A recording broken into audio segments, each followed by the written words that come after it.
بسم اللہ الرحمن الرحیم۔ صحیح بخاری حدیث نمبر 4۔ آپ صلی اللہ علیہ وآلہ وسلم نے وحی کے رک جانے کے زمانے کے حالات بیان فرماتے ہوئے کہا کہ ایک روز میں چلا جا رہا تھا کہ اچانک میں نے آسمان کی طرف ایک آواز سنی اور میں نے اپنا سر آسمان کی طرف اٹھایا، کیا دیکھتا ہوں کہ وہی فرشتہ جو میرے پاس غار حرا میں آیا تھا وہ آسمان و زمین کے بیچ میں ایک کرسی پر بیٹھا ہوا ہے۔ میں اسے ڈر گیا اور گھر آنے پر میں نے پھر کمبل اوڑھنے کی خواہش ظاہر کی۔ اس وقت اللہ تعالیٰ کی طرف سے یہ آیات نازل ہوئیں: اے لحاف اوڑھ کر لیٹنے والے، اٹھ کھڑا ہو اور لوگوں کو عذاب الہی سے ڈرا، اور اپنے رب کی بڑائی بیان کر، اور اپنے کپڑوں کو پاک صاف رکھ اور گندگی سے دور رہ۔ اس کے بعد وہی تیزی کے ساتھ پے در پہ آنے لگی۔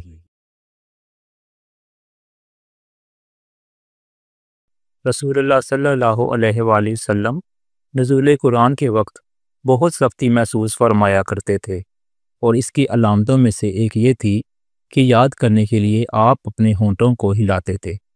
ابن عباس رضی اللہ عنہما نے کہا، میں اپنے ہونٹ ہلاتا ہوں جس طرح آپ صلی اللہ علیہ وآلہ وسلم ہلاتے تھے۔ سعید کہتے ہیں، میں بھی اپنے ہونٹ ہلاتا ہوں جس طرح ابن عباس رضی اللہ عنہما کو میں نے ہلاتے دیکھا۔ پھر انہوں نے اپنے ہونٹ ہلائے۔ ابن عباس رضی اللہ عنہما نے کہا، پھر یہ آیت اتری جس کا ترجمہ یہ ہے کہ اے محمد صلی اللہ علیہ وآلہ وسلم، قرآن کو جلد جلد یاد کرنے کے لیے اپنی زبان نہ ہلاؤ، اس کا جمع کر دینا اور پڑھا دینا ہمارا ذمہ ہے۔ ابن عباس رضی اللہ عنہما کہتے ہیں، یعنی قرآن آپ صلی اللہ علیہ وآلہ وسلم کے دل میں جما دینا اور پڑھا دینا ہمارے ذمے ہے۔ پھر جب ہم پڑھ چکیں تو اس پڑھے ہوئے کی اتباع کرو۔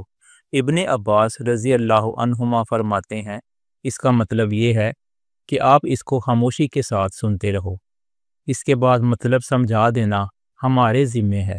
پھر یقیناً یہ ہماری ذمہ داری ہے کہ آپ اس کو پڑھو، یعنی اس کو محفوظ کر سکو۔